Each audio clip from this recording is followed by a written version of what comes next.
இந்த நாளிலே நாம் யோவான் எழுதின நற்செய்தி நூலில் இருந்து முதல் அதிகாரம் 4ஆம் வசனம் தொடங்கி 9ஆம் வசனம் வரைக்கும் நாம் தியானிப்போம். இந்த தியானத்தை கர்த்தர் நமக்கு ஆசீர்வதித்து தருவாராக. கர்த்தர் நம்மோடு பேசுகிற தேவன். ஒன்றான மெய் தேவனாகிய உம்மையும் நீர் அனுப்பினவராகிய இயேசு கிறிஸ்துவையும் அறிவதே நித்திய ஜீவன். இன்றைக்கு அநேக மதங்கள், மார்க்க பேதங்கள், இவைகள் எல்லாம் ஒரு குறிப்பிட்ட இலக்கை நோக்கி பயணம் செய்து கொள்ள அவைகள் செயல்பட்டு கொண்டிருக்கின்றன. அந்த இலக்கு நித்திய வாழ்வு, எட்டர்னல் லைஃப். ஆனால் வேதம் என்ன சொல்லி இருக்கிறது? மனிதனுக்கு செம்மையாய் தோன்றுகிற வழிகள் உண்டு, அதன் முடிவோ மரண வழிகள். மரண வழி, ஜீவ வழி இரண்டையும் கர்த்தர் நமக்கு முன்பாக வைத்திருக்கிறார். ஜீவ மார்க்கத்தை சிந்திப்பது ஒன்று, ஜீவ வழியிலே நடப்பது ஒன்று. அது எப்படி? யார் ஜீவனை குறித்து பேசி இருக்கிறார்கள் என்றால், சகல சிருஷ்டியும் உண்டாக்கி ஜீவன் உண்டாக்கின அந்த தேவனாகி கர்த்தர் ஜீவனுள்ள தேவன்.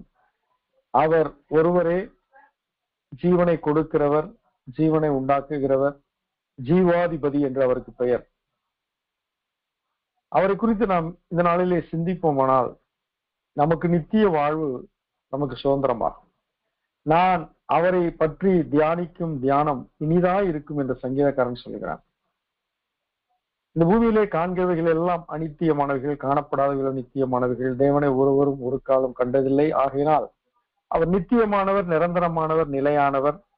அவரை குறித்து தியானிப்பதும் சிந்திப்பதும் நமக்கு தேவன் கொடுத்த மிகப்பெரிய பாக்கியம்.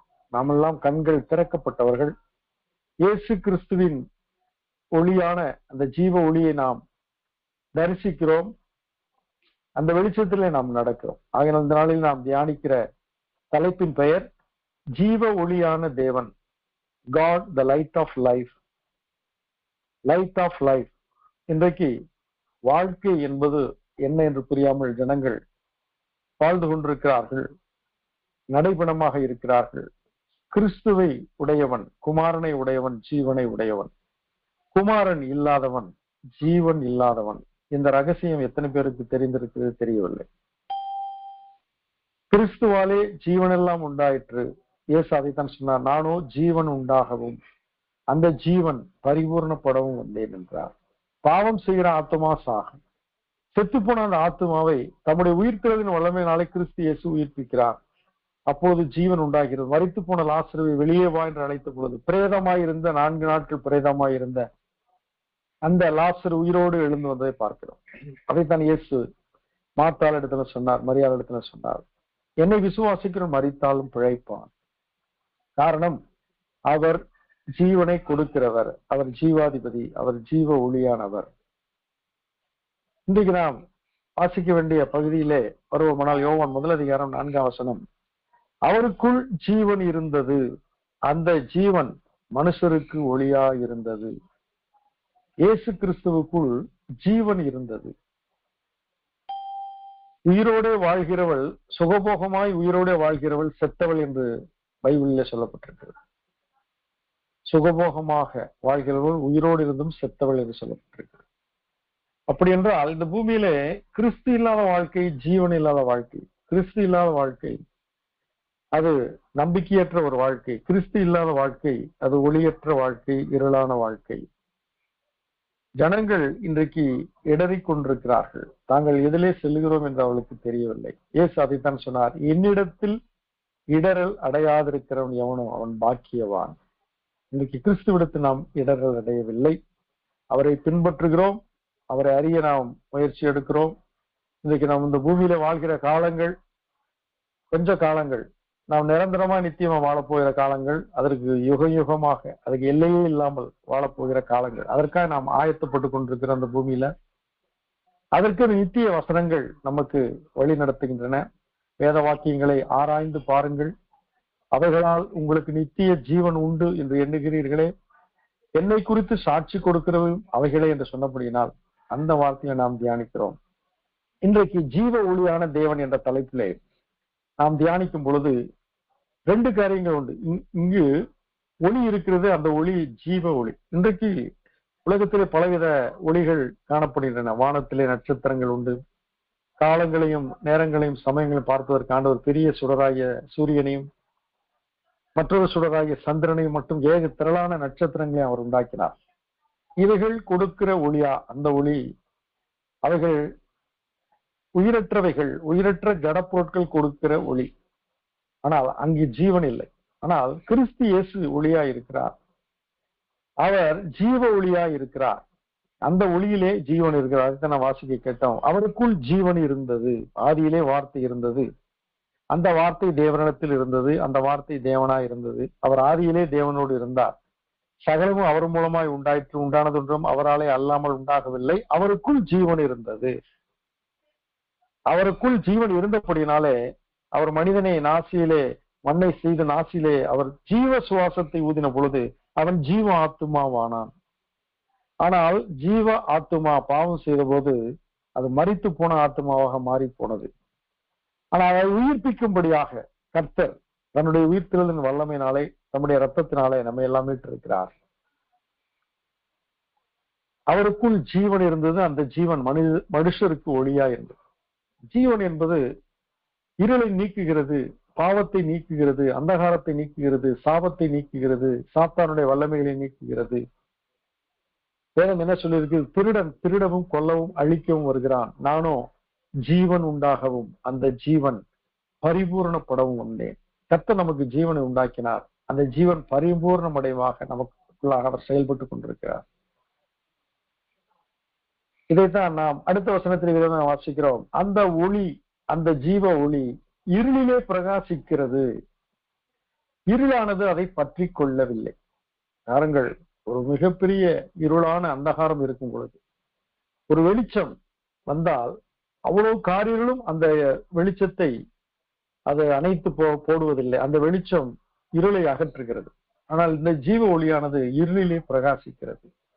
இன்னைக்கு நீங்களும் நானும் இந்த உலகமாகிய இருளிலே பிரகாசிக்கும்படியாய் அழைக்கப்பட்டிருக்கிறோம். அவருடைய பிள்ளைகளாய், வெளிச்சத்தின் பிள்ளைகளாய் நாம் அழைக்கப்பட்டிருக்கிறோம். இருளானது அதை பற்றி கொள்ளவில்லை. நாம் உலகத்திலேயே இருந்தாலும் நாம் உலகத்தார் அல்ல.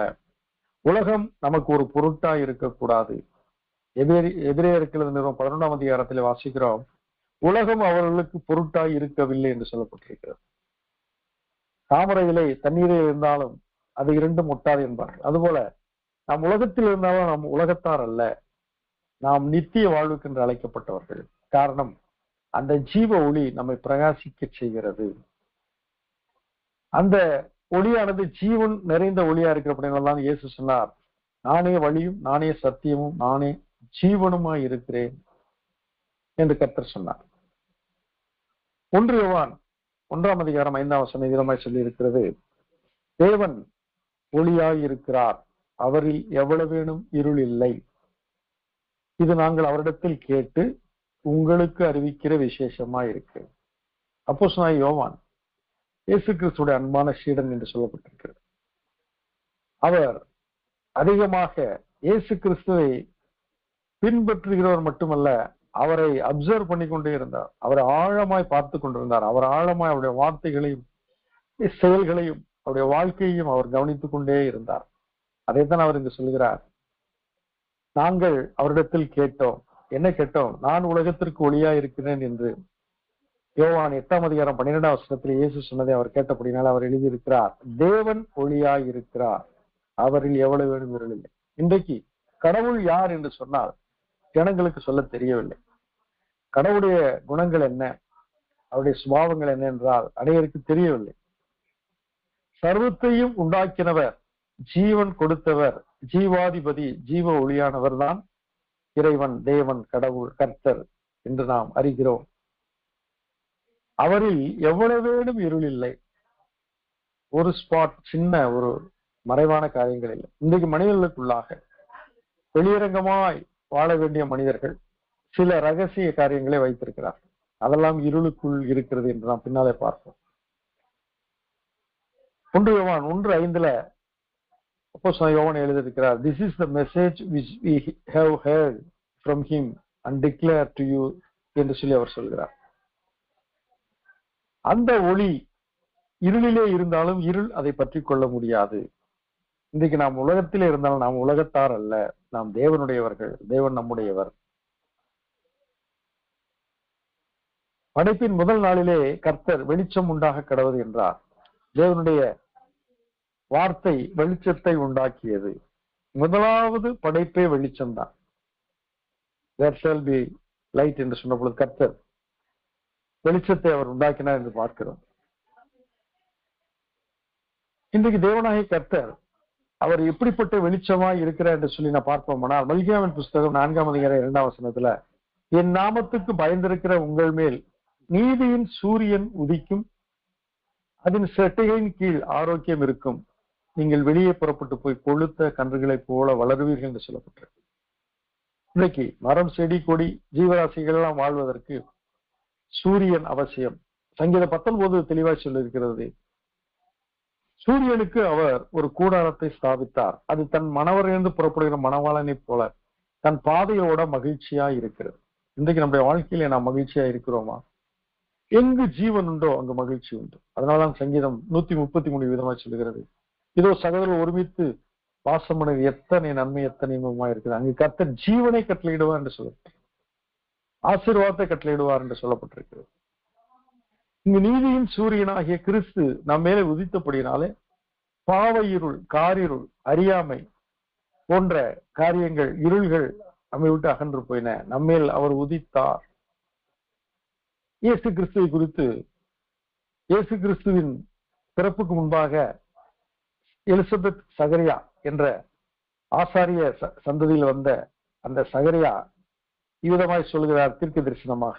லூக்கா 1ஆம் அதிகாரம் 78-79 வசனங்களிலே, அந்தகாரத்திலும் மரண இருளிலும் உட்கார்ந்திருக்கிறவர்களுக்கு வெளிச்சம் தரவும், நம்முடைய கால்களை சமாதானத்தின் வழியிலே நடத்தவும், அவ்விரக்கத்தினாலே உன்னதத்திலிருந்து தோன்றிய அருணோதயம் நம்மை சந்தித்திருக்கிறது. டே ஸ்பிரிங் என்கிறார்கள், அருணோதயம் அது நம்மை சந்தித்திருக்கிறது. அற்புதமான ஒரு தீர்க்கதரிசன வார்த்தை. இயேசு கிறிஸ்துவை அருணோதயம், மேசியா என்ற அந்த அபிஷேகம் பண்ணப்பட்ட என்ற அந்த பதத்திற்கு அவர் கொடுக்கிற அருமையான ஒரு வார்த்தை அருணோதயம். அந்த அருணோதயம் நம்மை சந்திக்கும் பொழுது அந்தகாரத்தில் இருக்கிறவர்களுக்கு வெளிச்சம் உண்டாகிறது, மரண இருளில் இருக்கிறவர்களுக்கு வெளிச்சம் உண்டாகிறது. நம்முடைய கால்கள் சமாதானத்தின் பாதையிலே, வெளிச்சத்தின் பாதையிலே நடக்கிறது. வேதத்தின்படி நடக்கிற உத்தம மார்க்கத்தார் பாக்கியவான்கள் என்று சொல்லப்பட்டிருக்கிறது. வேதத்தின் வெளிச்சத்திலே நாம் நடக்க கர்த்தர் நமக்கு கிருபை செய்திருக்கிறார். நம் நன்றியுடையவர்களாய் இருக்க வேண்டும். ஆகையினால் அவரை அருணோதயம் என்று சொல்லி சகரியா அழைக்கிறார். இயேசு பிறந்த பின்பு என்ன நடக்கிறது? இரவிலே மந்தையை காத்துக் கொண்டிருந்த மெய்ப்பர்களை சுற்றிலும் கர்த்தருடைய மகிமை பிரகாசித்தது என்று பார்க்கிறோம். தேவதூதர்கள் துதிக்கிறார்கள். தேவதூதர்கள் வந்த இடம் பிரசன்னம், அதிகமான ஒரு மகிழ்ச்சியான ஒரு காரியம். நட்சத்திரம் வழி நடத்துவதை நாம் பார்க்கிறோம். எல்லாம் வெளிச்சமா இருக்கிறது, வெளிச்சம் சுற்றிலும் பிரகாசிக்கிறது. கிறிஸ்து பிறந்த பொழுது வெளிச்சம் பிரகாசிக்கிறதை நாம் பார்க்கிறோம். வானத்திலே அடையாளம், பூமியிலே பிரகாசம், வெளிச்சம், மகிமை என்று பார்க்கிறோம். இயேசு கிறிஸ்து 8வது நாளிலே குழந்தையாக பிரதிஷ்டை பண்ணும்படியாய், விருத்த சேதனம் பண்ணும்படியாய் தேவாலயத்துக்கு கொண்டு வரப்பட்ட போது, அங்கிருந்த சிமியோன் என்ற தேவபக்தி உள்ள மனிதர் இயேசு கிறிஸ்து என்ற அந்த குழந்தையை கையிலே வாங்கி கொண்டு தேவனை ஸ்தோத்தரித்து, புறஜாதிகளுக்கு பிரகாசிக்கிற ஒளியாகவும் உம்முடைய ஜனமாகிய இஸ்ரவேலுக்கு மகிமையாகவும் தேவரீர் சகல ஜனங்களுக்கும் ஆயத்தம் பண்ணின உம்முடைய இரட்சணியத்தை என் கண்கள் கண்டது என்றார். My eyes have seen your salvation என்கிறார். பாருங்கள், புறஜாதிகளுக்கு பிரகாசிக்கிற ஒளி. இன்றைக்கு ஜனங்கள் மெடிடேஷன் என்ற ஒரு காரியத்தை வைத்திருக்கிறார்கள், யோகா என்ற காரியத்தை வைத்திருக்கிறார்கள். அதில் அவர்கள் முக்கியமாக சொல்லுகிற ஒரு வார்த்தை ஒளி, லைட். நீங்கள் கண்களை மூடுங்கள், வெளிச்சம் உங்கள் இருதயத்திலிருந்து கிளம்பி உங்கள் நெற்றியிலே வரும் என்கிறார்கள். இவைகளெல்லாம் இல்லூஷன், இவைகளெல்லாம் மாயையான வார்த்தைகள். அந்த வார்த்தைகளாலே மயக்கமடை செய்யலாம், புத்தி பேதலிக்க செய்யலாம். மனதை மயக்கிறவர்களாக அவர்கள் இருக்கிறபடினாலே அவர்கள் அந்தகாரத்துக்குள் இன்னும் அவர்களை அடிமையாக கொண்டு செல்கிறார். இத்தகைய புறஜாதிகளுக்கு பிரகாசிக்கிற ஒளி இயேசு கிறிஸ்து. ஆகையினால்தான் இந்த பிரகாசிக்கிற ஒளியாய் இயேசு கிறிஸ்துவை பிரதிபலிக்கிற நாம் வெளிச்சத்தின் பிள்ளைகளாய் இருக்கிறோம். நீங்கள் உலகத்துக்கு வெளிச்சமா இருக்கிறீர்கள் என்று கர்த்தர் நம்மை பார்த்து சொல்கிறார். நாம் கிறிஸ்துவின் ஒளியை வாங்கி இந்த மக்களுக்கு அவரை பிரதிபலிக்கிறவர்களாக, அவளுக்கு வெளிச்சத்தை கொடுக்கிறவர்களாக இருக்க கர்த்தர் நம்மை நியமித்திருக்கிறார்.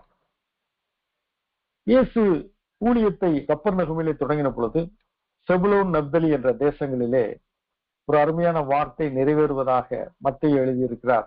மத்தேயு 4:15-16 வசனங்களிலே, இருளில் இருக்கும் ஜனங்கள் பெரிய வெளிச்சத்தை கண்டார்கள், மரண இருளின் திசையில் இருக்கிறவர்களுக்கு வெளிச்சம் உதித்தது என்று ஏசாயா தீர்க்கதரிசியினால் உரைக்கப்பட்டது நிறைவேறும்படி இப்படி நடந்தது.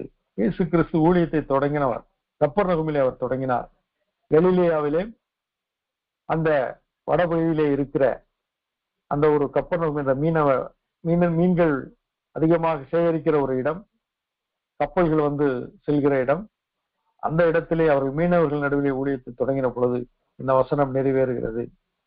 இருளில் இருக்கும் ஜனங்கள் பெரிய வெளிச்சத்தை கண்டார்கள்.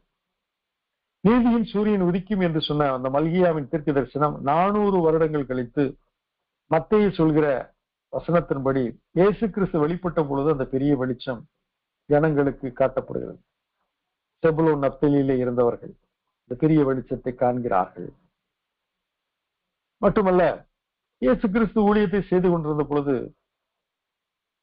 ஆசாரியர்களும் பரிசேயர்களும் வேதபாரகரும் நியாயசாஸ்திரிகளும் ஒரு பெண்ணை, நாங்கள் இவளை கையங்களவுமாக பிடித்தோம், பாவம் செய்த பொழுது பிடித்து விட்டோம், இவளை கல்லெறிய வேண்டுமா அல்லது நீங்க என்ன சொல்கிறீர்கள் என்று இயேசு முன்பாக நிறுத்தின பொழுது இயேசு குனிந்து தரையில் எழுதி கொண்டிருந்தார். அவர்கள் ஓயாமல் அவரை கேட்டுக்கொண்டதும் அவர் நிமிர்ந்து பார்த்து அவளை பார்த்து சொன்னார், உங்களில் பாவம் செய்யாதவன் இவள் மேல் முதலில் கல்லெறியட்டும் என்று. பின்பு மறுபடியும் தரையிலே அவர் எழுதி கொண்டிருந்தார். அங்கு பெரியவர் முதல் சிறியோர் வரைக்கும் தங்கள் மனசாட்சியிலே குத்தப்பட்டவர்களாக அவர்கள் போய்விட்டார்கள். நிமிர்ந்து பார்த்த இயேசு அந்த பெண்ணை தவிர ஒருவரையும் காணவில்லை. அவளை பார்த்து சொன்னார், எங்கே அவர்கள்? அந்த பெண் சொல்கிறார், அவர்கள் போய்விட்டார்கள். இயேசு சொல்கிறார், நானும் உன்னை ஆக்கினைக்குள்ளாக தீர்க்கிறதில்லை, நீ போ, இனி பாவம் செய்யாதே என்று சொன்னார். இதை சொல்லி முடித்த பின்பு தன்னை சுற்றியுள்ள ஜனங்களை பார்த்து இயேசு சொல்கிறார், நான் உலகத்திற்கு ஒளியாய் இருக்கிறேன், I am the light of the world என்று கிறிஸ்து தன்னை வெளிப்படுத்துகிறார். என்னை பின்பற்றுகிறவன் இருளிலே நடவாமல் ஜீவ ஒளியை அடைந்திருப்பான் என்றார். இன்னைக்கு இந்த ஜீவ ஒளி என்ற வார்த்தை எந்த மதத்திலும் கிடையாது, எங்கும் கிடையாது. அதை எக்ஸ்பீரியன்ஸ் பண்ண முடியாது, அதை பற்றி பேசுவதற்கு யாருக்கும் எந்த கண்டென்ட்டும் கிடையாது. ஆனால் கிறிஸ்து இயேசுவை அறிந்தவர்கள், கிறிஸ்து இயேசுவை பின்பற்றுகிறவர்கள், அவர்கள் ஜீவ ஒளியை குறித்து தெளிவாக பேச முடியும், தெளிவாக ஜனங்களுக்கு காட்ட முடியும், இருளில் இருக்கிற ஜனங்களை விடுதலையாக்க முடியும். இயேசு அதைத்தான் ஆங்கிலத்திலே விதமாக சொல்லுவதை நான் உங்களுக்கு வாசிக்கிறேன். I am the light of the world. He who follows me shall not walk in darkness, but have the light of life. ஜீவ ஒளியை அவன் அடைந்திருப்பான். கிறிஸ்து என்ற ஜீவ ஒளியை நாம் அடைந்திருக்கிறோம். கிறிஸ்து நமக்குள் இருக்கிறார், அவர் வாசம் பண்ணி கொண்டிருக்கிறார். மட்டுமல்ல, மருவமலையிலே இயேசு கிறிஸ்து பேதுருவையும் யாக்கோபையும் யோவானையும் கூட்டிக் கொண்டு போய் தனித்திருக்கும்படி உயர்ந்த மலையின் மேல் அவர் போய் அங்கு ஜெபம் பண்ண தொடங்கிறார். அப்பொழுது என்ன நடக்கிறது?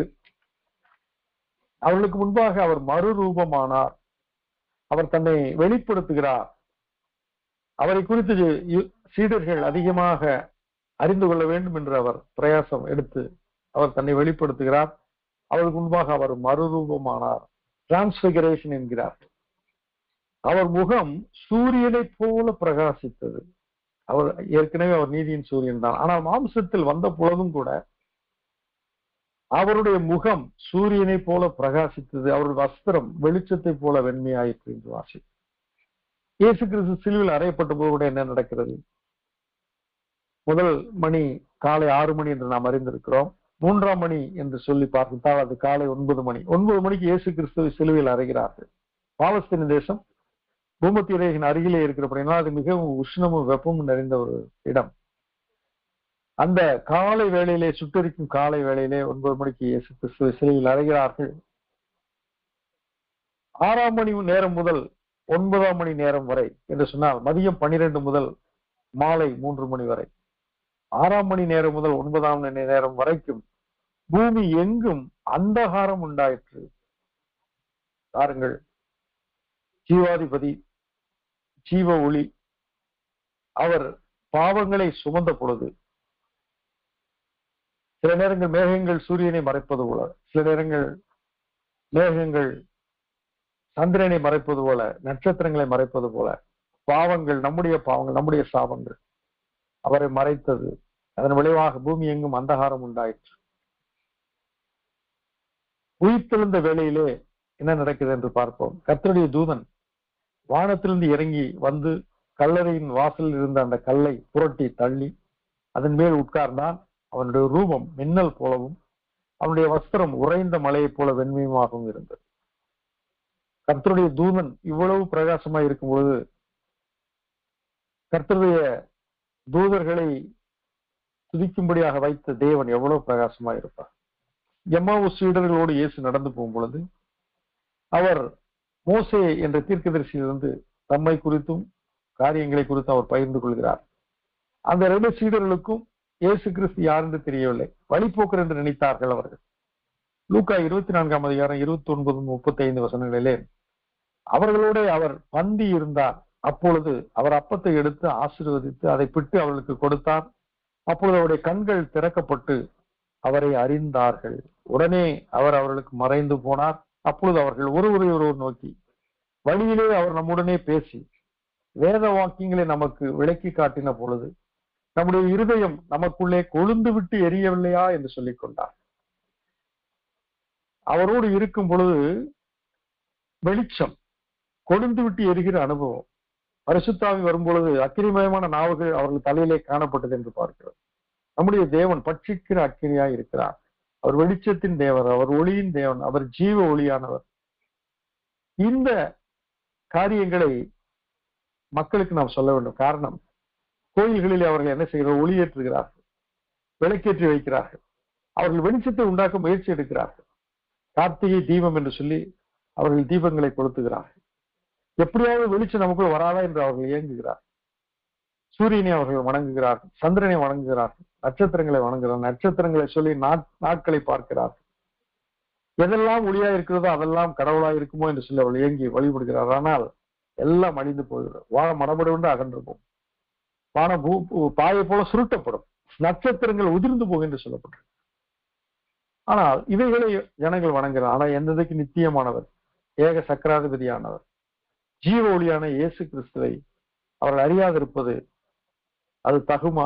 நாம் அறிவிக்காவிட்டால் அவர்கள் எப்படி கேள்விப்படுவார்கள்?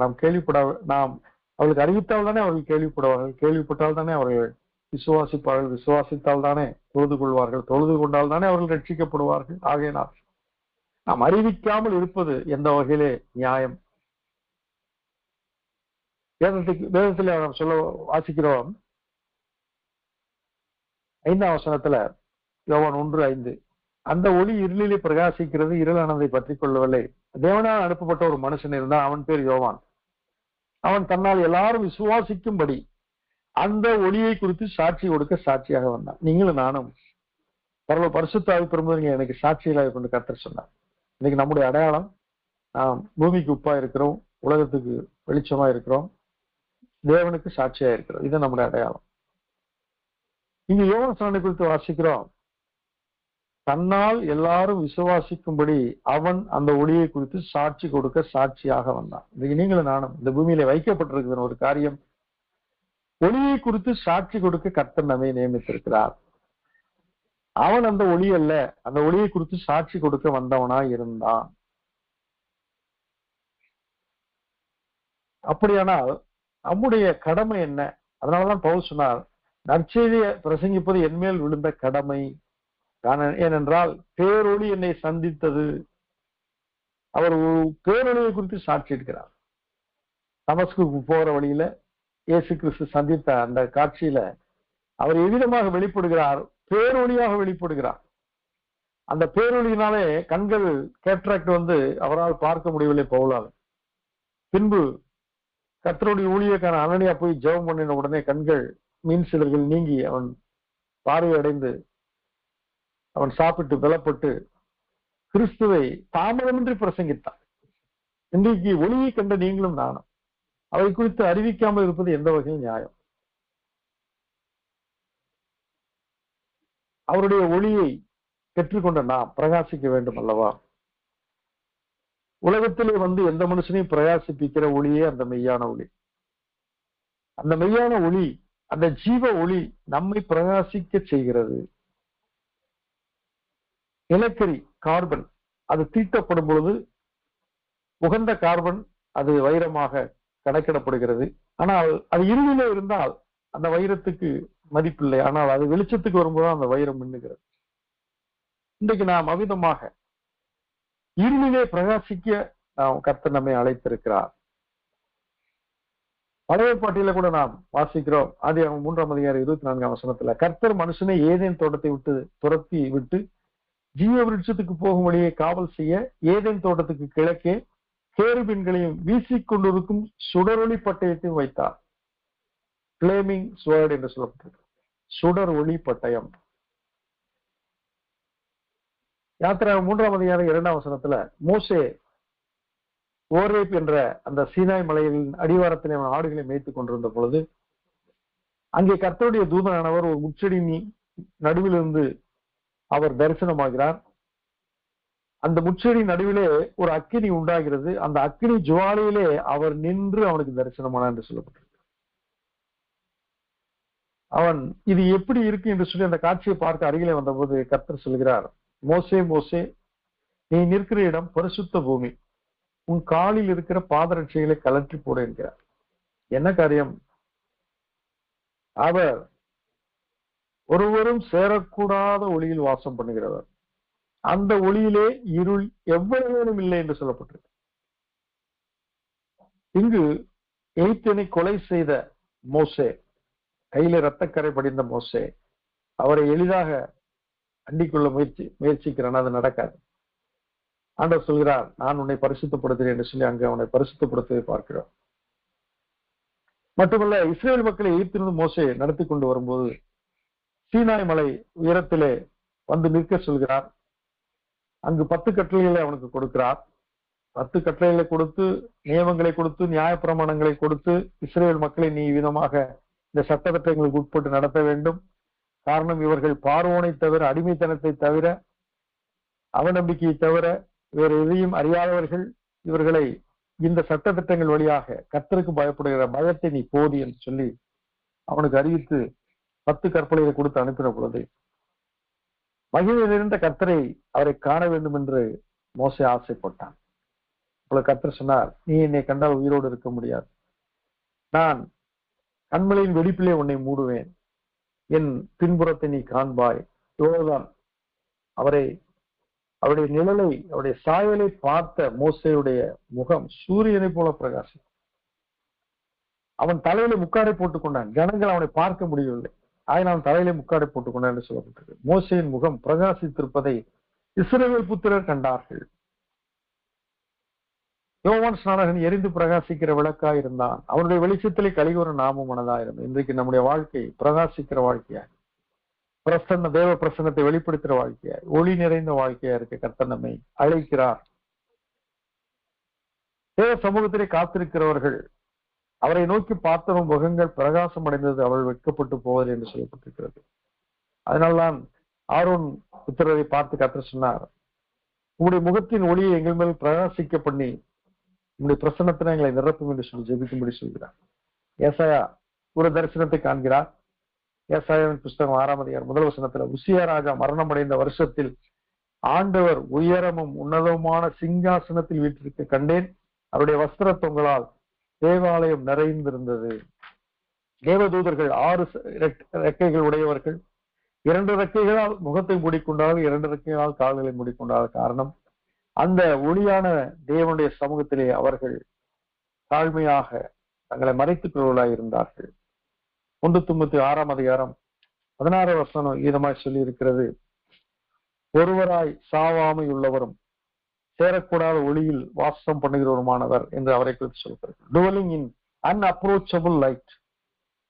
அந்த ஒளியினிடத்திலே யாரும் எளிதாக கிட்டி சேர முடியாது. மோசே அப்படித்தான் அந்த ஒளியினிடத்திலே கிட்டி சேர முயற்சித்த பொழுது கர்த்தர் அங்கே அவனை நிறுத்தினார். dwelling in unapproachable light என்று சொல்லப்பட்டிருக்கிறது. ஒருவரும் சேரக்கூடாத ஒளியில் வாசம் பண்ணுகிற கர்த்தர்.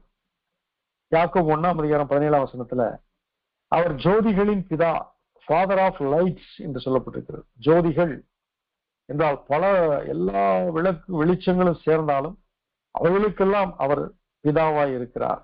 அப்போஸ்தலர் 2:3-4 அக்கிரிமயமான நாவுகள் அவர்கள் ஒவ்வொரு மேலும் வந்து அமர்ந்தது, அவர்கள் எல்லாரும் பரிசுத்தாவினால் நிரப்பப்பட்டார்கள். அந்த அனுபவம் கூட அது ஒளியை குறித்ததாக, அக்கினியை குறித்ததாக அங்கு காணப்படுகிறது. யோவான் 1:1 உலகத்திலே வந்து எந்த மனுஷனையும் பிரகாசிப்பிக்கிற ஒளியே அந்த மெய்யான ஒளி. அப்ப ஒளியிலே மெய்யான ஒளி, பொய்யான ஒளி என்று இருக்கிறது. கிறிஸ்து ஒருவரே மெய்யான ஒளி. இன்றைக்கு ஜனங்கள் அவரவர்கள் ஒளியை அடைவதற்காக பிரயாசம் எடுக்கிறார்கள். ஞான மார்க்கம், கர்ம மார்க்கம் என்றெல்லாம் சொல்லி அவர்கள் தவம் செய்கிறார்கள். கண்களை மூடி தங்கள் இருதயத்தை வெறுமையாக்க முடியாத முயற்சி எடுக்கிறார்கள். வேதம் என்ன சொல்லி இருக்கிறது? ஒரு மனுஷனிலிருந்து அசுத்தாவியில் புறப்பட்டு போன பின்பு அவனுடைய இருதயம் ஜோடிக்கப்பட்டு வெறுமையாய் இருக்குமானால் தன்னிலும் பொல்லாத ஆவிகளை கொண்டு வந்து அவனுடைய இருதயத்தில் அவைகள் தங்கி இருக்கும். அப்பொழுது அவனுடைய பின்னிலைமை முன்னிலைமையிலும் மோசமா இருக்கிறது கர்த்தர் சொல்கிறார். இன்னைக்கு அதைத்தான் தியானத்திலே சொல்லிக் கொடுக்கிறார்கள். உன் இருதயத்தை வெறுமையாக்கும். அந்த வேதத்தில் என்ன சொல்லப்பட்டிருக்கிறது? உன் இருதயத்திலே என் வாக்கை வைத்து வை. எஸ்ரா அவன் தேறின வேத பாரகன் எப்படி சொல்கிறோம் அதன்படி செய்ய அவன் தன் இருதயத்தை பக்குவப்படுத்தி இருந்தான். இன்றைக்கு கற்பனைகள் அனைத்தும் 10 கட்டளைகள் அனைத்தும் பலகையில் எழுதப்பட்டது. ஆனால் கற்பலகையில் அல்ல, நம்முடைய இருதயத்திலே எழுதப்பட வேண்டும். நம் இருதயமானது வேத வசனங்களால் நிரம்பி இருக்க வேண்டும். அதுதான் மெய்யான ஒளியினிடத்தில் நாம் இருக்கிறோம் என்பதற்கான பொருள். யோவான் ஸ்நானகன் குறித்து இயேசு கிறிஸ்து யூதரிடம் சொல்கிறார், 38 வருடம் வியாதியஸ்தனை அவர் ஓய்வு நாளிலே சுகமாக்கினபடினால் யூதர்கள் அவரை கொலை செய்யும்படி இயேசுவை வகை தேடின பொழுது அவர் சொல்கிறார், யோவான் ஸ்நானன் எரிந்து பிரகாசிக்கிற விளக்காய் இருந்தான். நீங்களும் சில காலம் அவன் வெளிச்சத்திலே கலிகூற மனதாய் இருந்தீர்கள். யோவான் 5:35 சொல்லி இருக்கிறார். அப்ப வெளிச்சத்தை குறித்து சாட்சி கொடுத்த யோவான் ஸ்நானகன் எரிந்து பிரகாசிக்கிற விளக்காய் இருந்தான். யூதர்கள், வேதபாரகர், பரிசேயர், நியாயசாஸ்திரிகள் யாவரும் அந்த வெளிச்சத்திலே கலிகூர்ந்தார்கள். காரணம் என்ன? 400 வருடங்கள் அமைதி, இருண்ட காலம் என்று சொல்லப்பட்டிருக்கிறது. இருண்ட காலத்திலே திடீரென்று ஒரு விளக்கு, அந்த விளக்கு இயேசு கிறிஸ்துவால் அனுப்பப்பட்ட இயேசு கிறிஸ்துவின் ஒளியை பெற்ற அந்த விளக்கு யோவான் ஸ்நானன். அவன் எழுந்து பிரகாசிக்கிற விளக்காய் இருந்தான்.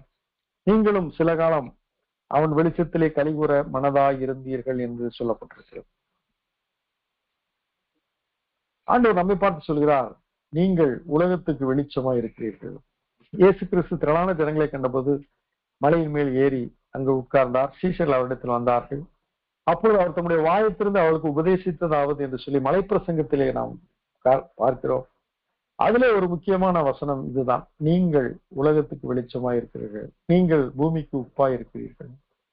You are the light of the world. இயேசு சொன்னார், நான் உலகத்திற்கு வெளிச்சமாய் இருக்கிறேன், ஒளியா இருக்கேன்னு சொன்னவர் நம்மை பார்த்து சொல்லுகிறார், நீங்கள் உலகத்துக்கு வெளிச்சமாய் இருக்கிறீர்கள்.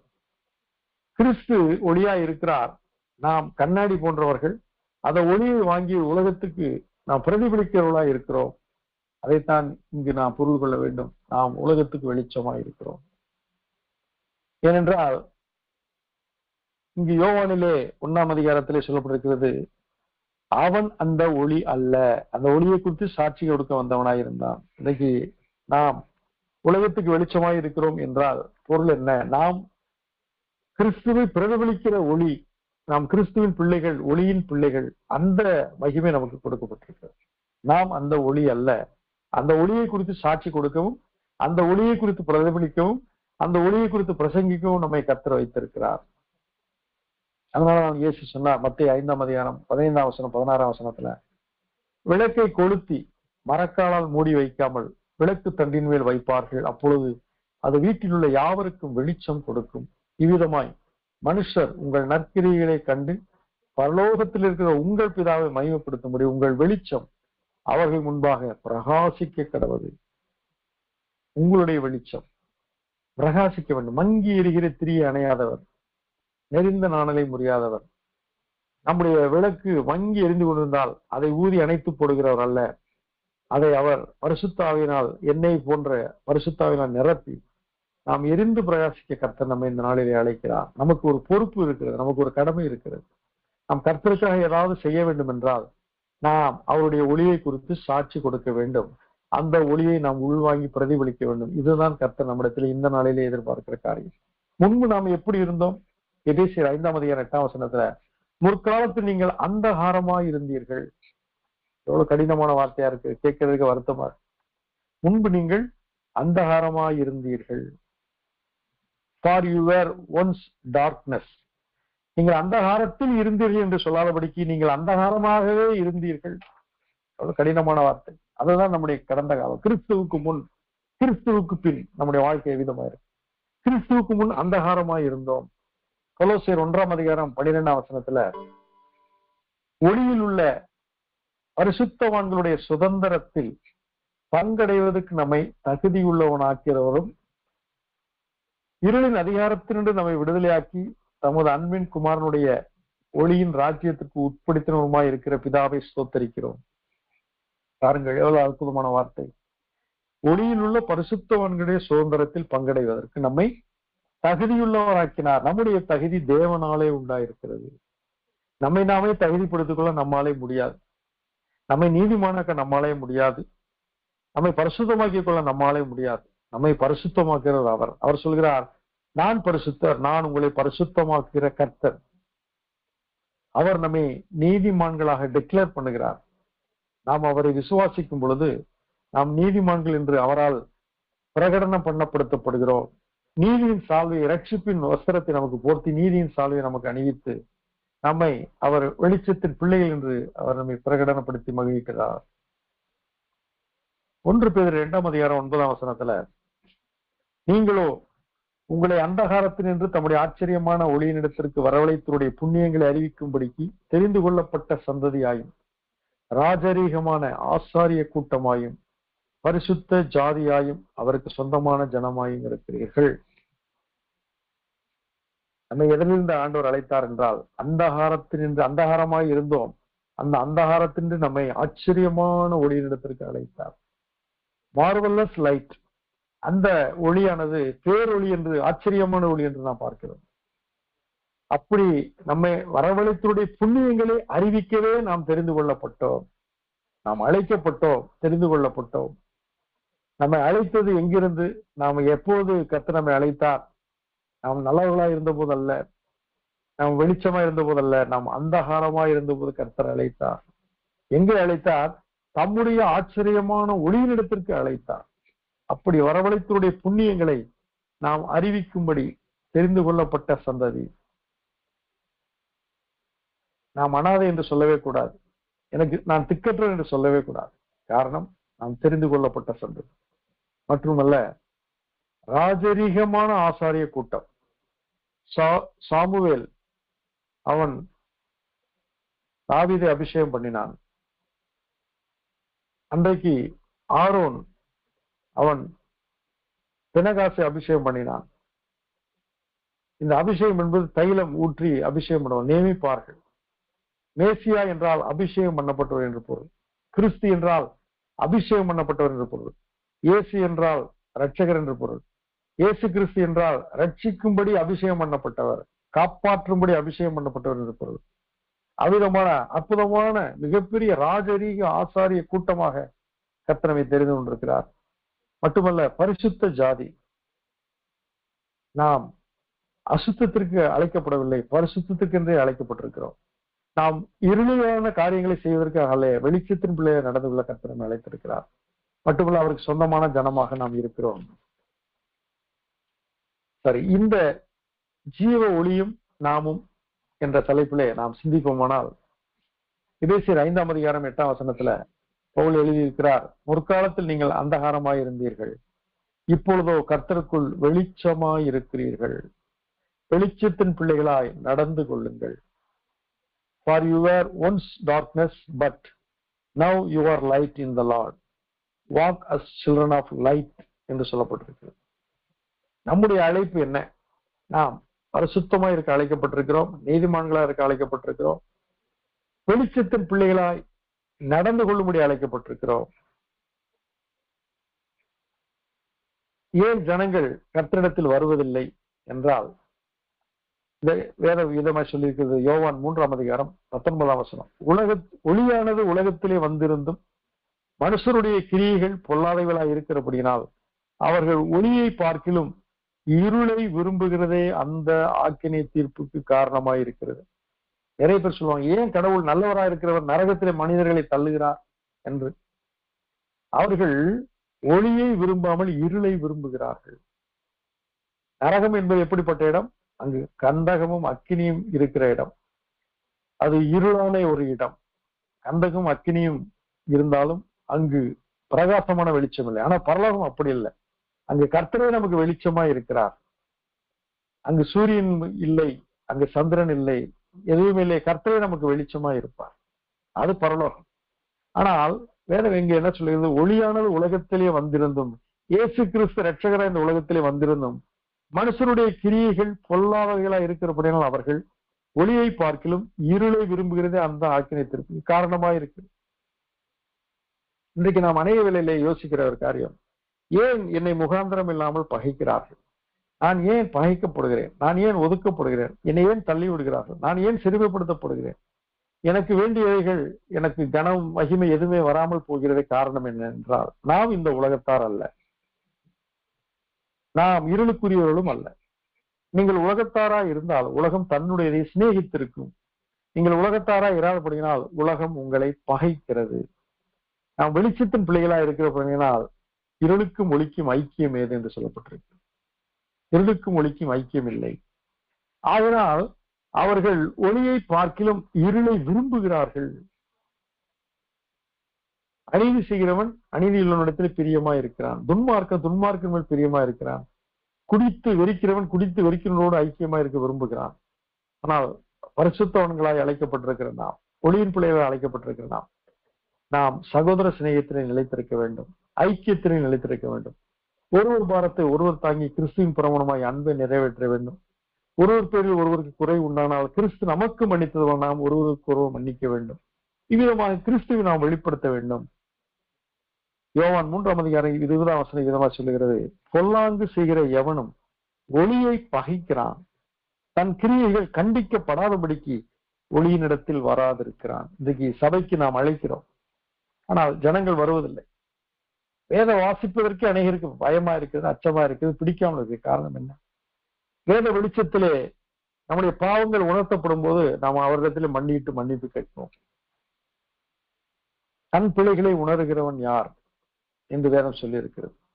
அந்த வேத வெளிச்சம் நமக்கு என்ன செய்கிறது?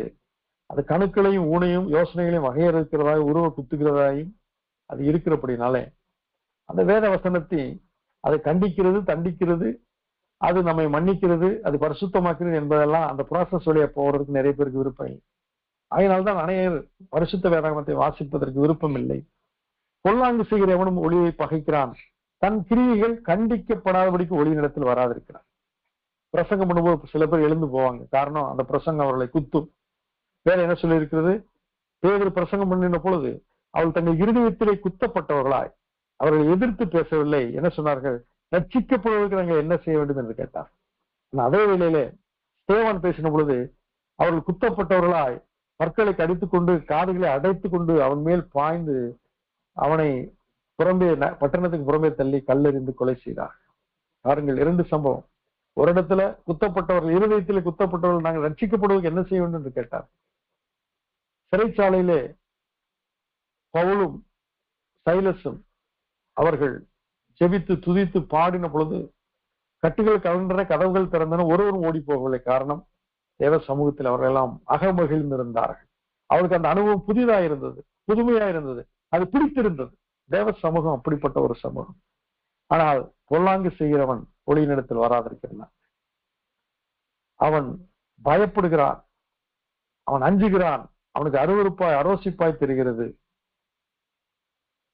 யோவான் 3:21 சத்தியத்தின்படி செய்கிறவனோ தன் கிரியைகள் தேவனுக்குள்ளாய் செய்யப்படுகிறது என்று வெளியாகும்படிக்கு ஒளியினிடத்தில் வருகிறான். இன்றைக்கு நாம் சத்தியத்தின்படி வாழ்ந்தோமானால் நாம் ஒளியினிடத்தில் வருவோம். வேத வாக்கியங்கள்லாம் தேவனுடைய ஆவியினால் அருளப்பட்டிருக்கிறது. தேவனுடைய மனுஷன் தேறினவனாகவும் எந்த நற்கிரியும் செய்ய தகுதியுள்ளவனாக இருக்கும்படிக்கு அவைகள் உபதேசத்துக்கும் கடிந்து கொள்ளுதலுக்கும் சீர்திருத்தலுக்கும் நியாயத்தை படிப்பதற்கும் பிரயோஜனம் உள்ளவைகளாக இருக்கிறது. வேத வசனங்கள் நம்மை அறுவை சிகிச்சை செய்கிற ஒரு மருத்துவரை போல சுத்திகரித்து நம்மை உள்ளான சீல்களை பிதுக்கி காயப்படுத்தி, ஆனால் அதே வேளையிலே அது காயம் கட்டுகிறது. அதனாலதான் வேதம் வீதமாய் சொல்லி இருக்கிறது, அவர் தமது வசனத்தை அனுப்பி அக்கிரமங்களை மன்னித்து நோய்களை நீக்கி குணமாக்குகிறார். இவ்விதமாக நாம் பரிசுத்த வேதாகமத்தை வாசிக்கும் பொழுது நாம் பரிசுத்தம் அடைகிறோம். வசனத்தை கேட்டு நீங்கள் இப்பொழுதே சுத்தமாக இருக்கிறது என்று இயேசு சொன்னார். யோவான் 15ஆம் அதிகாரத்தில் நாம் வாசிக்கிறோம். எபேசியர் 5ஆம் அதிகாரம் 10 முதல் 14 வசனங்களை நான் வாசிக்கிறேன். கர்த்தருக்கு பிரியமானது இன்னதென்று நீங்கள் சோதித்து பாருங்கள். கனியற்ற அந்தகார கிரியைகளுக்கு உடன்படாமல் அவைகளை கடிந்து கொள்ளுங்கள். இன்றைக்கு நாம் யாருக்கு மனிதனுக்கு பிரியமா இருக்க முயற்சி எடுக்கிறோம், அது மகா பெரிய தவறாக முடிகிறது. மனிதனை பிரியப்படுத்துவது முடியாத காரியமா இருக்கிறது. ஆனால் தேவனுக்கு பிரியமாய் நடப்பதற்கு நாம் பிரயாசம் எடுக்க வேண்டும் என்று கர்த்தர் எதிர்பார்க்கிறார். அதனாலதான் பவுல் எபேசியர் நிருபத்திலே சொல்கிறார் 5ஆம் அதிகாரம் 10ஆம் வசனம், கர்த்தருக்கு பிரியமானது என்னதென்று நீங்கள் சோதித்து பாருங்கள். கனியற்ற அந்தகார கிரியைகளுக்கு உடன்படாமல் அவைகளை கடிந்து கொள்ளுங்கள். நம்முடைய சிந்தனையிலே பாவமான எண்ணங்கள் உணர்வுகள் வரலாம். உடனே அவைகளை இயேசு கிறிஸ்து நாமத்திலே கடிந்து கொண்டு நீக்கி போட வேண்டும். நாம் அலைபேசியிலே தொலைபேசியிலே நாம் பேசும் பொழுதோ பார்க்கும் பொழுதோ தவறான காரியங்கள் நம்மை சந்திக்க வரும்போது அவைகளை விட்டு அப்புறமாக்க வேண்டும். அதனால்தான் 2 தீமோத்தேயு 2:22 பவுல் தீமோத்தேயுக்கு எழுதியிருக்கிறார், அன்றியும் பாலியத்திற்குரிய இச்சைகளுக்கு நீ விலகி ஓடு என்று சொல்கிறார். அவைகளெல்லாம் அந்தகார கிரியைகள், மாம்சத்தின் கிரியைகள் வெளியரங்கமாய் இருக்கின்றன என்று சொல்லி கலாத்தியரை நாம் வாசிக்கிறோம். கலாத்தியர் 5ஆம் அதிகாரம் 19ஆம் வசனத்தில் விதமாய் சொல்லி இருக்கிறது, மாம்சத்தின் கிரியைகள் வெளியரங்கமாய் இருக்கின்றன. அவை ஆவன: விபச்சாரம், வேசித்தனம், அசுத்தம், காம விகாரம், விக்கிரக ஆராதனை, பில்லி சூனியம், பகைகள், விரோதங்கள், வைராக்கியங்கள், கோபங்கள், சண்டைகள், பிரிவினைகள், மார்க்க பேதங்கள், பொறாமைகள், கொலைகள், வெறிகள், களியாட்டுகள் முதலானவைகளை இப்படிப்பட்டவைகளை செய்கிறவர்கள் தேவனுடைய ராஜ்யத்தை சுதந்திருப்பது இல்லை என் முன்னே நான் சொன்னது போல இப்பொழுது உங்களுக்கு சொல்கிறேன். தீட்டுள்ளதும் அசுத்தமானது ஒன்றும் தேவனுடைய ராஜ்யத்தை சுதந்திரிப்பதில்லை. காரணம், அது ஒளியின் ராஜ்யம். அந்த ஒளியிலே இருள் இல்லை, அந்தகாரம் இல்லை. ஆகையினால் தான் பவுல் எழுதியிருக்கிறார், கனியற்ற அந்தகார கிரியைகளுக்கு உடன்படாதீர்கள், அவைகளை கடிந்து கொள்ளுங்கள்.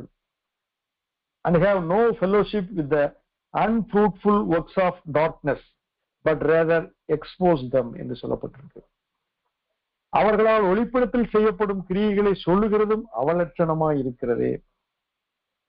அவ்வளவு அருவருப்பான காரியங்களாக அந்தகாரத்தின் கிரியைகள் இருக்கின்றன. அவைகளெல்லாம் கடிந்து கொள்ளப்பட்டு வெளிச்சத்தினால் வெளியரங்கமாகும்.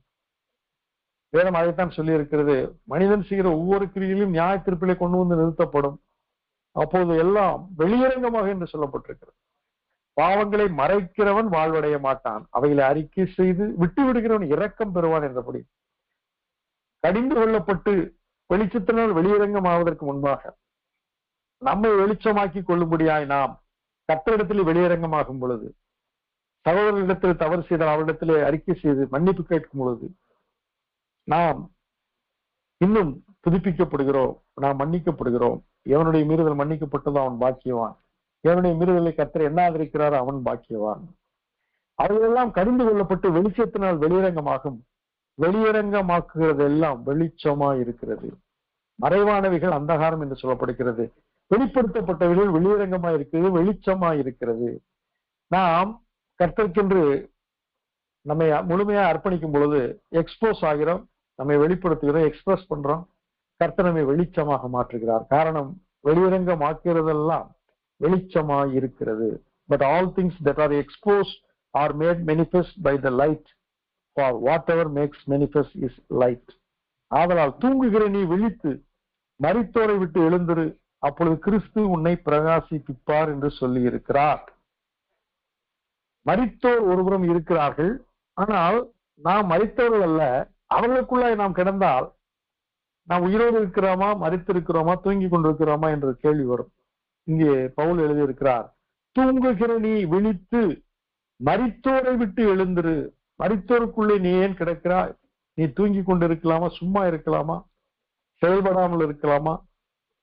தூங்குகிற நீ விழித்து மரித்தோரை விட்டு எழுந்திரு, அப்பொழுது கிறிஸ்து உன்னை பிரகாசிப்பிப்பார். Awake, you who sleep, arise from the dead, and Christ will give you light. எவ்வளவு அற்புதமான காரியங்கள் பார். ஆகையினால் தூக்கத்தை விரும்பாதை, விரும்பினால் தரித்திரனாவாய், கண் விழித்திரு, அப்பொழுது ஆகாரத்தினால் திருப்தியாவாய் என்று கர்த்தர் சொல்லி இருக்கிறார். என்ன காரியம்? ஆவிக்குரிய வாழ்க்கையிலே நாம் விழிப்போடு இருக்க வேண்டும். ஆவிக்குரிய வாழ்க்கையிலே ஜாக்கிரதையா இருக்க வேண்டும். ஆவிக்குரிய வாழ்க்கையிலே கர்த்தரை துதிப்பதிலும், பாடுவதிலும், ஆராதனை செய்வதிலும், தேவனுடைய பிள்ளைகளோடு ஐக்கியப்படுவதிலும், உலகத்துக்குள்ளாக நாம் வேஷம் போடாதபடிக்கு நம் மனம் மறுரூபமாகும்படியாக வேத வசனங்கள் மேல் பிரியமாய் இருக்கும் பொழுது நம்முடைய வாழ்க்கை வெளிச்சமா இருக்கும், பிரகாசிக்கும். ஏசாயா 60ஆம் அதிகாரம் 1 முதல் 3 வசனங்கள் விதமாய் சொல்லி இருக்கிறது.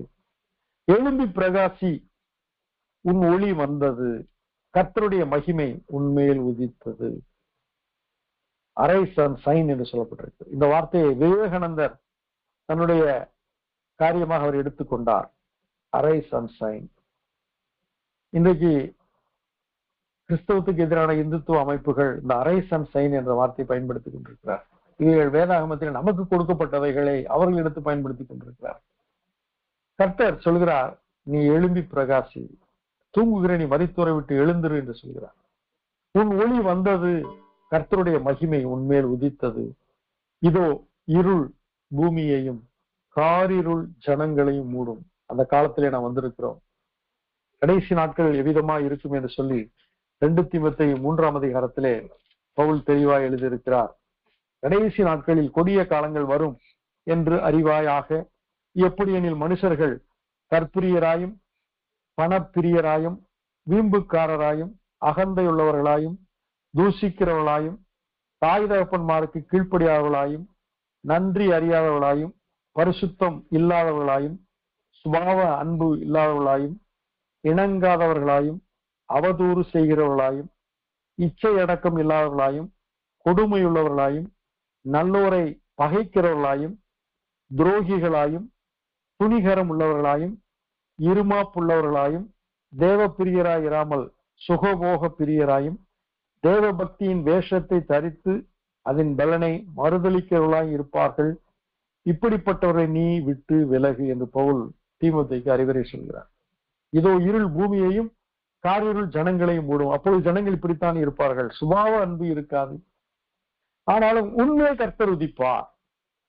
ஒருபுறம் இருள் பூமியை மூடுகிறது, காரிருள் ஜனங்களை மூடுகிறது. அசுத்தம் உள்ளவன் இன்னும் அசுத்தமாகட்டும், அநியாயம் செய்கிறவன் இன்னும் அநியாயம் செய்யட்டும் என்று சொல்லி அவர்கள் இருளுக்குள்ள போய் கொண்டிருந்தாலும் நம்மை பார்த்து கர்த்தர் சொல்கிறார், பரிசுத்தம் உள்ளவன் இன்னும் பரிசுத்தமாகட்டும், நீதி செய்கிறவன் இன்னும் நீதி செய்யட்டும். ஆனாலும் உண்மையில் கர்த்தர் உதிப்பார், அவருடைய மகிமை உண்மையில் காணப்படும். கர்த்தருடைய மகிமை நம்மையிலே காணப்படுகிறது. எவ்வளவு அர்த்தம் பாருங்க. நாம் கிறிஸ்து இயேசுக்குள் சிருஷ்டிக்கப்பட்டோம் அவருடைய சாயலாக, நமது ரூபத்தின்படி நம்முடைய சாயலாகவும் படைப்போம் என்று சொல்லி கர்த்தர் படைத்தார். ஆகையினால் அவருடைய மகிமை நம்மேல் இருக்கிறது. நித்திய மகிழ்ச்சி நம் தலையின் மேல் இருக்கிறது. சஞ்சலம் தவிப்பும் ஓடிப்போம் என்று சொல்லப்பட்டிருக்கிறது. உன் வெளிச்சத்தின் இடத்திற்கு ஜாதிகளும் உதிக்கிற உன் ஒளியின் இடத்துக்கு ராஜாக்களும் நடந்து வருவார்கள். இவைகளெல்லாம் நமக்கு வாக்குகளாய் கொடுக்கப்பட்டிருக்கிறது. தேவனுடைய ராஜ்யம் புசிப்பும் குடிப்பும் நீதியும் சமாதானமும் பரிசுத்த ஆவியினால் உண்டாகும் சந்தோஷமாய் இருக்கிறது என்று நாம் அறிந்திருக்கிறோம். அதனால் தேவனுடைய ராஜ்யத்தை சேர்ந்த நாம், அந்த வெளிச்சத்தின் நகரத்தை சேர்ந்த நாம் வெளிச்சத்தின் பிள்ளைகளாய் இருக்க வேண்டும். அதைத்தான் வெளிப்படுத்தின விசேஷம் 21ஆம் அதிகாரம் 22ஆம் வசனத்திலே சொல்லப்பட்டிருக்கிறது. நகரத்திற்கு வெளிச்சம் கொடுக்க சூரியனும் சந்திரனும் அதற்கு வேண்டுவது இல்லை, தேவனுடைய மகிமையே அதை பிரகாசிப்பித்தது, ஆட்டுக்குட்டியானவரே அதற்கு விளக்கு. ரட்சிக்கப்படுகிற ஜனங்கள் அதன் வெளிச்சத்திலே நடப்பார்கள். பூமியின் ராஜாக்கள் தங்கள் மகிமையையும் கனத்தையும் அதற்குள்ளே கொண்டு வருவார்கள். அங்கே ராக்காலம் இல்லாதபடியால் அதன் வாசல்கள் பகலில் அடைக்கப்படுவது இல்லை. உலகத்தாருடைய மகிமையையும் கனத்தையும் அதற்குள்ளே கொண்டு வருவார்கள். தீட்டு உள்ளதும் அருவருப்பையும் பொய்யையும் நடப்பிக்கிறதாகிய ஒன்றும் அதில் பிரவேசிப்பதில்லை. ஆட்டுக்குட்டியானவரின் ஜீவ புஸ்தகத்தில் எழுதப்பட்டவர் மாத்திரம் அதில் பிரவேசிப்பார்கள். ஆகினால் நம்முடைய அடையாளம் என்ன? ஜீவ ஒளி ஆகிய இயேசு கிறிஸ்துவை பிரதிபலிக்கிற வெளிச்சத்தின் பிள்ளைகள் நாம் வெளிச்சமாய் இருக்கிறோம் என்று கர்த்தர் சொன்னார். நீங்கள் இந்த உலகத்திற்கு வெளிச்சமாய் இருக்கிறீர்கள் என்று சொன்னார். இந்த அடையாளத்தை நாம் கையிலே கொண்டவர்களாக இந்த பூமியிலே வாழ கர்த்தர் அழைக்கிறார். அந்தகார கிரியைகளை அகற்றிவிட்டு பொல்லாங்கை தோன்றுவதை எல்லாவற்றையும் விட்டு விலகி கர்த்தருடைய வெளிச்சத்திலே நடப்போம். பரிசுத்த ஆவியானவர் நம்மை வழி நடத்துவராக. இத்துடன் வேத பாடம் நிறைவுற்றது. கர்த்தருக்கு ஸ்தோத்திரம்.